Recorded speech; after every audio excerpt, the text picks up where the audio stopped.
Welcome to Coaches Weekly. I'm CJ Sunner here with the mad scientist, Phil Kopinski, head coach of the track team. Coach, it was the Indoor NACC Championships this week. We talked last week. We're running against other people instead of just the time this week. How did we do? We ran against other people, and we still raced the clock. So there was, like any meet, there was the good, the bad, and the ugly. I mean, you're always going to have that. Not everybody's going to run well every week. But staying consistent with what we've established so far this year, most people ran really well. Now, first one, we always talk about her, and she's in the headlines again, Chelsea Wilson. Chelsea, yeah, I remember her. She was the Cougar Athlete of the Week 3 of the last 4 weeks here. Plus, she set another school record, surprise, surprise, in the 200. Yeah. And she is going to be one of your athletes competing in the last chance meet, we found out this morning. So she wants to make it to nationals. Obviously, that'd be big for the program and for her. Talk about her performance. Well, once again, Chelsea never fails to surprise. Having a good indoor season, you're always hoping, like you say, for improvement every week, but you can't bank on it because at a certain point, there's going to be that plateau before the next big drop. And she won her heat easily in the 60, then came back in the finals. And this year, the defending champ was upset from another school by another transfer girl in from Drake. So it's nice when D1 kids are transferring into our conference. It's always makes for better competition, which we like. High water in the harbor raises all ships. So everybody's better when there's better competition. And Chelsea ran an outstanding 55, I should say 55, not 60, and finished third there. And we were going into the 200, and she had a real nice lane assignment in the fast heat. And I'll tell you, I feel like if it was a 250-meter race, she would have won the thing. She got out, put on a huge acceleration into the second curve, came in, and then broke her another school record. I think it's the first time she broke the 200 indoor this year in a school record 25:77, and it currently has her 30th in the country. And then, not to be outdone later, we kind of put together our women's 4x4, of which Chelsea anchored. And the women's 4x4 took a second and a half off the school record. So when you have an athlete like that and you have good surrounding athletes to put with it, your relays are going to be in jeopardy of going down every week. And I'm glad we had a chance to do that on the women's side. Now, she talked about specifically in her interview this week that it's the block work that she needs to get just a little bit better at. She said there's about a tenth of a second she needs to shave off in that 200 in this last chance meet this week to make it to nationals. Yeah, right now she's 30th at 25 seconds, 0.77.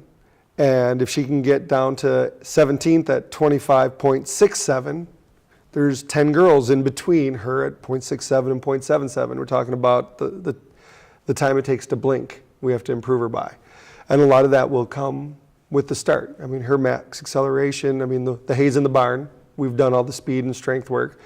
Now, can we maybe get her reaction time a little bit better or get her first phase of the acceleration a little bit better?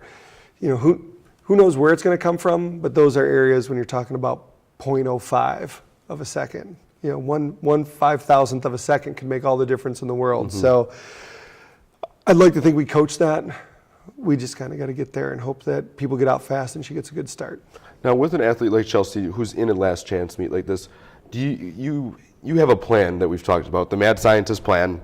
We don't mess with it. But in this instance, do you change the course of training just a little bit just to focus on something a little more to try to shave that?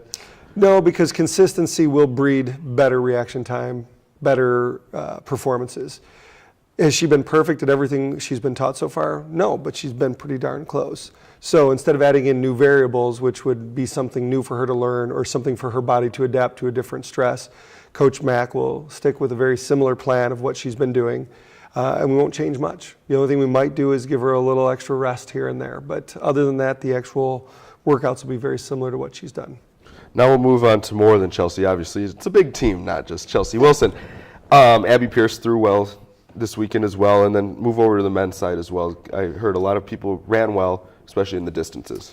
Yeah, I think we had a lot of season bests again this past weekend on both the men and women's side. Obviously, Abby scored in 2 events for us this year. And I know that sophomore Alex Blindauer and freshman Jess Wilson also performed well. Jess had some really good throws, but she's adding on some new things with Coach Baker, and she had a hard time staying in the ring for some of her throws. But if they would have been legal marks, they would have been some really nice marks. It would have been nice to have her right next to Abby. On the guys' side, Joe continues to impress, even with his sore elbow. I think he had a season's best. Could be wrong here, but I do believe he had a season's best in his shot put. When we come to distance running, we look at probably Danielle McCormick on the girls' side and Erin Boyer in the 5K. Danielle McCormick dropped another 47 seconds off her best time. So about 12, 13 seconds per mile. She was seeded 8th or 9th in conference, and she finished 5th or 6th. She just got kicked down at the end, but 18:55 indoors is a 2 minutes and 6 seconds faster than last year. So that was kind of a pretty impressive drop. She came back, and the plan was go forward in the 5K. We'll come back in the 3K and see what happens. She was only 4 or 5 seconds off her lifetime best in the 3K and placed in that event as well. So that was kind of a nice little bonus to be that strong. She's beating girls that were in the top 10 in conference and cross country in the fall. So things will be looking bright for her moving on. Erin Boyer knocked another 3 seconds off his best time in the 5K. Not quite 47, but we'll take 3. And he placed in the 5K. And then he came back and was only 4 seconds off his best time later in the meet in the 3K. So they're really strong right now. Things are going well. Can't complain. A lot of our girls in the 3K, Molly, who we don't talk about often, and Miriama, both had personal bests in their 3Ks. And Alicia Johnson ran a season's best in the 800. On the guys' side, our sprinters, Marcus Harmon and Zach Slusher, had good days. Zach, I think, improved his times in both events again, if I remember correctly. And Tilly Abraham actually was able to get in some decent jumps in the long jump coming back from a dislocated ankle. We had some good things there, and but we definitely have things we can improve upon. Now, the last chance meet, obviously Chelsea's running in it. What can somebody expect being at a last chance meet? Because it's not something that everybody's ever been a part of. It's a lot different than I'm assuming than a normal meet. Yeah, it's not as cut and dry like a normal meet. You come in and there's a whole team there. Some schools like us will bring 3 or 4 athletes. We're going to bring our seniors that want to go and have a last chance at a great opportunity or a time, or somebody who's qualifying for nationals.